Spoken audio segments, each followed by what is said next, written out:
जय भोले जी दोस्तों। मैं भोले जी से हमेशा यही प्रार्थना करूंगी कि आप लोग जहाँ भी रहें स्वस्थ रहें, मस्त रहें और मुस्कुराते रहें। आज की कहानी है होशियार बहू। एक गांव में एक चंदन नाम का आदमी रहता था। उसके 7 बेटे थे।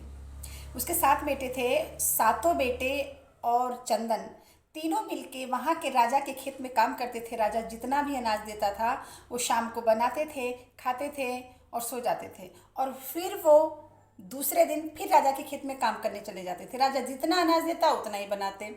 उनके घर में गरीबी बहुत ही ज़्यादा थी। ना पहनने को ढंग से कपड़े थे, ना ही घर में कोई अच्छी चारपाई थी। मतलब कहने का है कि कुछ भी नहीं था, बस वही अनाज लाते थे, थोड़ा बनाते थे, खाते थे।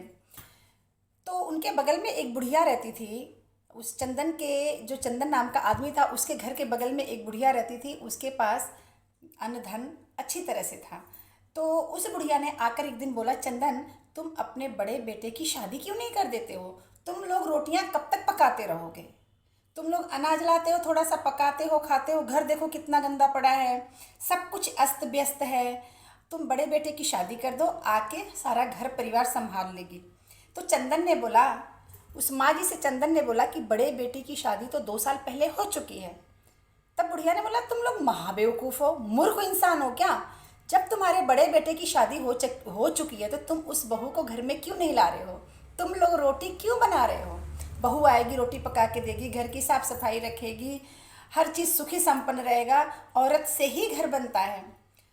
तो वो बोलता है, चंदन बोलता है कि क्या करूँ माँ जी, घर में ना खाने को है, ना सोने को जगह है, ना बिछाने को बिस्तर है, ना ही ढंग का घर है, और ना ही ऐसा है कि मेरा बेटा, बड़ा बेटा, कुछ ढंग के कपड़े पहनकर ससुराल में जाकर बहू को लाए। उसको पहनने के लिए कपड़े भी नहीं है ढंग के। हम जितना भी पूरे दिन हम मजदूरी करते हैं, 7 बेटे मेरे और मैं, और राजा शाम को इतना ही अनाज दे देता है और वही बना खा लेते हैं। अगर हम ये सोचें कि हम दूसरे शहर में जाके कुछ कमा लेंगे, कुछ पैसे, कुछ अनाज लेके आएंगे, तो हम वो भी नहीं कर सकते, क्योंकि राजा के खिलाफ हम नहीं जा सकते। बताओ माता जी, ऐसे में क्या करूं मैं? मुझे कुछ समझ में नहीं आ रहा है। बहू आएगी तो कहाँ रहेगी? हमें तो बहुत शर्म आएगी। हम जो भी मिल रहा है खा रहे पी रहे, हम बहू को कहाँ से खिलाएंगे? तो वो बोली कि तू जा तो सही, कपड़े मैं दे दूंगी, बड़े बेटे के लिए कपड़े मैं बनवा के दे दूंगी। कपड़े पहनकर वो जाए और बहू को लेकर आए, बाद की बाद में देखेंगे क्या होगा। तो बड़ा बेटा से बाप ने पूछा कि बेटा बहू को लेने जाएगा? तो उसने खुशी खुशी बोला कि हाँ मैं ले आऊँगा। फिर बुढ़िया के दिए हुए कपड़े वगैरह बाप ने बेटे को पहनाए, बेटा बहू को लेने चला गया। और बहू के घर वाले देखकर बहुत खुश हुए कि हमारा जमाई आया है आज बेटी को लेने के लिए, और बहू भी बहुत ज़्यादा खुश हुई। तो वो बहू को विदा करके लेके आया। तो बेटे को शर्म आने लगी कि मैं अपने घर कैसे लाऊं, मेरे घर में तो टूटी चारपाई भी नहीं है, ना ही कुछ भी ढंग का नहीं है, तो मैं कहाँ बिठाऊंगा। तो शर्म के मारे बुढ़िया के यहाँ ही बहू को छोड़ दिया और बोला अब मैं खेतों में काम करने जा रहा हूँ। तो बहू बुढ़िया के यहाँ 2 दिन रही। फिर बुढ़िया ने बोला कि चलो बहू, तुम्हें तुम्हारे घर छोड़ कर आती हूँ। तो बहू ने बोला कि माँ जी ये मेरा घर नहीं था, मेरा घर फिर कहाँ है? तो जो बुढ़िया थी उसने सारी बातें बता दिया बहू को, और बहू को लेके उस घर पे आई। घर पे आई तो उसके 7 बेटे और जो चंदन उसके ससुर जी थे, ये लोग खेत में काम करने चले गए थे। तब वो जो बुढ़िया है बहू को लेकर घर पे आई थी। तो बहू को बोली कि बेटा यही तुम्हारा घर है, तुम्हारे देवर, तुम्हारे पति, तुम्हारे ससुर खेतों में काम करने गए हैं, वो शाम तक आएंगे। तो देखते ही एकदम हैरान परेशान हो गई बहू कि यार ये है क्या। 7-8 जगह तो चूल्हे बने हुए थे उस घर में, बड़ा सा एक रूम था, उसमें 7-8 जगह चूल्हे बने हुए थे। और कपड़े जो भी फटे पुराने कपड़े थे इधर उधर बिखरे हुए थे। उन चूल्हों में राख पड़ी हुई थी, टूटी हुई एक चारपाई पड़ी थी। बहू सर पकड़ के एकदम बैठ गई। उसने सोचा मेरे पिताजी ने मेरी शादी कैसे घर में कर दी है, मैं कैसे रहूँगी इस घर में। लेकिन कहते हैं ना कि जो संस्कारी लड़कियां होती हैं उनकी किस्मत में जैसा ससुराल लिख गया है वह उस ससुराल में जाकर निभाती हैं। और जो लड़कियां खानदानी नहीं होती हैं, बहुत अजीब तरह की होती हैं, वो कहीं भी नहीं निभा सकती। तो उस बहू ने सोचा यही मेरी किस्मत में है तो मैं इस घर को स्वर्ग बनाकर रहूँगी। उसने अपने साड़ी का पल्लू बांधा और काम में लग गई। उसने तो पहले 7 चूल्हे तोड़े, राख उठाया, टूटी हुई जो चारपाई थी उस पर जो फटी पुरानी जो भी चद्दर थी वो बिछाया। अस्त व्यस्त जो कपड़े थे फटे पुराने सब हटा के एकदम झाड़ू वगैरह लगा के क्लीन कर दिया घर को। और बुढ़िया से कुछ अनाज मांग के लाके खाना भी बना के रख दिया। जब शाम को देवर, पति, ससुर घर आए तो देख के एकदम अचंभित रह गए कि अरे ये हमारा वही घर है।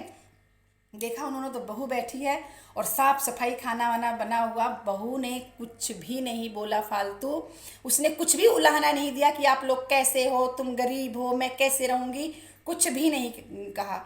और उसने फटाफट पत्तल लाई थी, थालियाँ भी नहीं थी उनके घर में खाना खाने के लिए, पत्तल वत्तल ला के उन्हें अच्छे से खाना वाना खिलाई। ससुर खुश हो गया कि आज तो बना बनाया खाना मिला है, कितनी अच्छी बहू हमारी आई है। फिर दूसरे दिन वो खेतों में काम करने गए। जब खेतों में काम करने गए तो वही थोड़ा सा अनाज वो उस दिन भी लेके आए। बहू ने बोला पापा इतने अनाज से क्या होगा, आप लोग जितनी मजदूरी करते हो उसके हिसाब से तो अनाज मिलता नहीं है आपको। आप ऐसा करो कि कल आप लोग खेतों में मजदूरी करने जाओगे तो आप ठाकुर साहब से ये कहोगे कि ठाकुर साहब आप जितनी हम मजदूरी करते हैं 7 बेटे और मैं, उस जितना हमारा अनाज बनता है हमें उतना चाहिए, इसका 2 गुना अनाज हमें चाहिए। तो जो ससुर था वो डर गया, बोला बेटा हम राजा के सामने मुंह नहीं खोल सकते, राजा हमें जितना देता है हम उतना ही ले सकते हैं। बहू बोली आप एक बार कह के तो देखिए, आप अपने हक का मांग रहे हैं, अगर राजा समझदार होंगे तो आपको जरूर देंगे। देखिए ससुर जी, कुछ काम ऐसे बिगड़ जाते हैं कि जो हमारा हक है हम चुपचाप रह जाते हैं, हम अपने हक तक की नहीं मानते हैं। तो अगला इंसान सोचता है कि जब ये बोल नहीं रहा है तो छोड़, जितने में काम चल रहा है उतने में चलने दे। आप बोल के तो देखो, आप कुछ ज़्यादा नहीं बोल रहे हो, कुछ फालतू नहीं बोल रहे हो, उनके हक का नहीं मांग रहे हो, आप अपने हक का मांग रहे हो, जितनी आप मजदूरी कर रहे हो वो मांगने जा रहे हो। ससुर ने कहा बेटी अगर तू बोल रही है तो मैं आज हिम्मत करके बोलूँगा। ससुर गया और बोला कि मेरे 7 बेटे और मैं, राजा जी जितनी मेहनत करते हैं हमें उस हिसाब से हमारा 2 गुना दे दीजिए हमें। राजा ने कुछ नहीं बोला, चुपचाप दे दिया। घर आया अनाज, बहू ने उसमें से थोड़ा बचा लिया, बाकी पका के खिला दिया। ऐसे 4-5 दिन गुजर गए। फिर बहू ने बोला कि ससुर जी आज आप राजा से बोलना कि इतने में भी हमारी भरपाई नहीं हो पा रही है, आप हमारा अनाज थोड़ा और बढ़ा दो, थोड़ा 3-4 गुना कर दो, क्योंकि घर में बहू भी आई है, खाने वाले बहुत हैं, सब जवान जवान हैं, सबको भूख बहुत तेज़ी से लगती है, ज़्यादा लगती है, तो आप हमारा अनाज थोड़ा और बढ़ा दो राजा जी, हम आपके अलावा और कहीं तो जाते नहीं हैं। राजा जी कुछ नहीं कहेंगे, वो ज़रूर बढ़ा देंगे।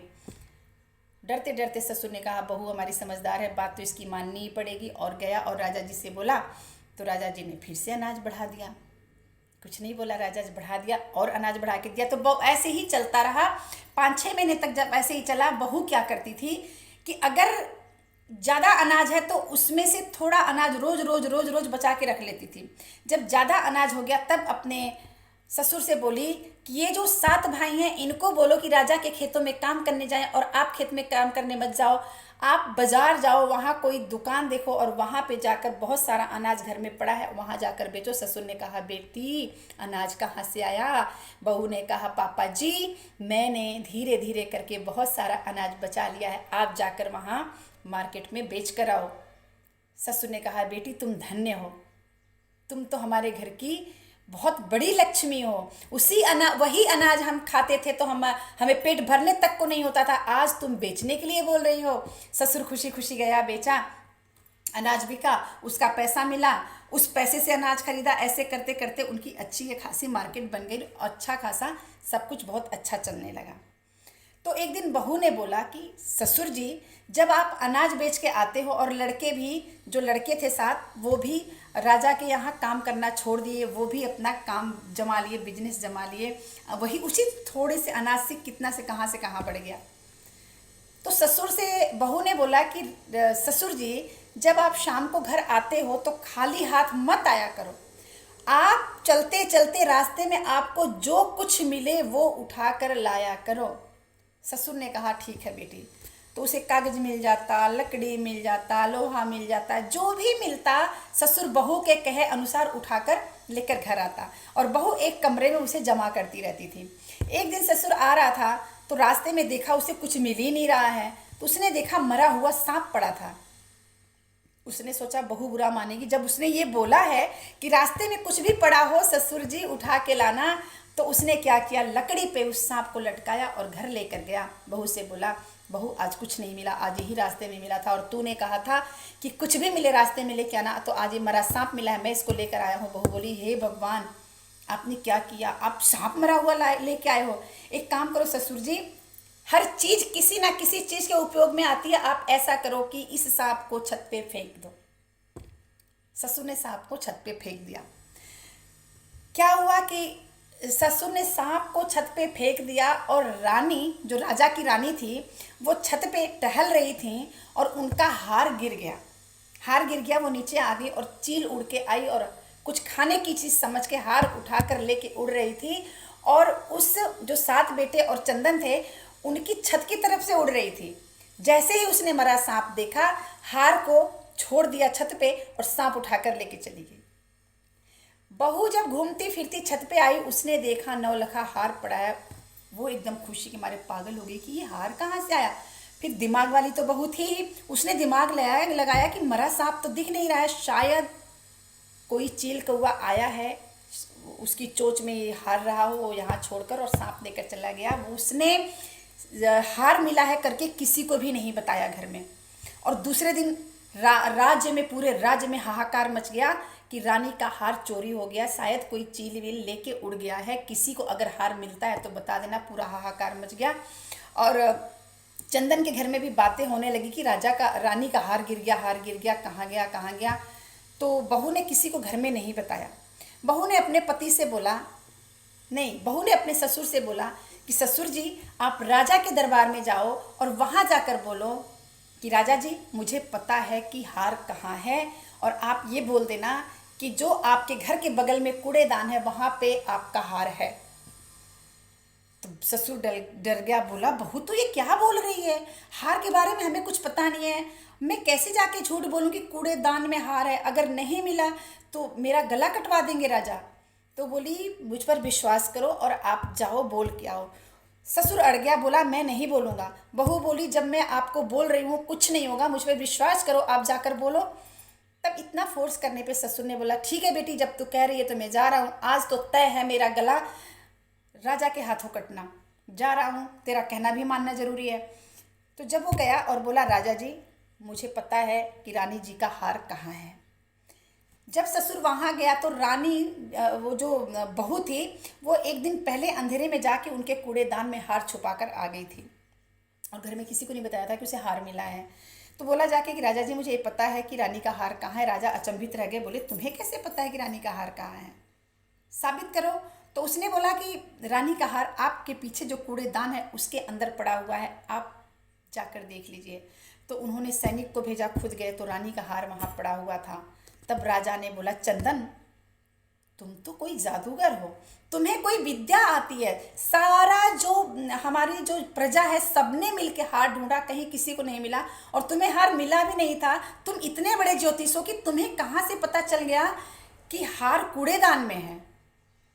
एकदम खुश हो गया राजा चंदन के ऊपर। तो चंदन एकदम घबराया हुआ हाथ जोड़ के बोला, कुछ नहीं बोला, वो चुप रहा। राजा बोले, तुम मांगो, क्या मांगना चाहती हो। तो ससुर एकदम खामोश हो गया। उसने बोला, मेरे बेटे तो बेवकूफ़ हैं, मेरी बहू बहुत होशियार है। राजा जी, मैं घर जाकर पूछ के आके तब आपको बताऊंगा, मेरी जो बहू कहेगी मैं वही करूंगा।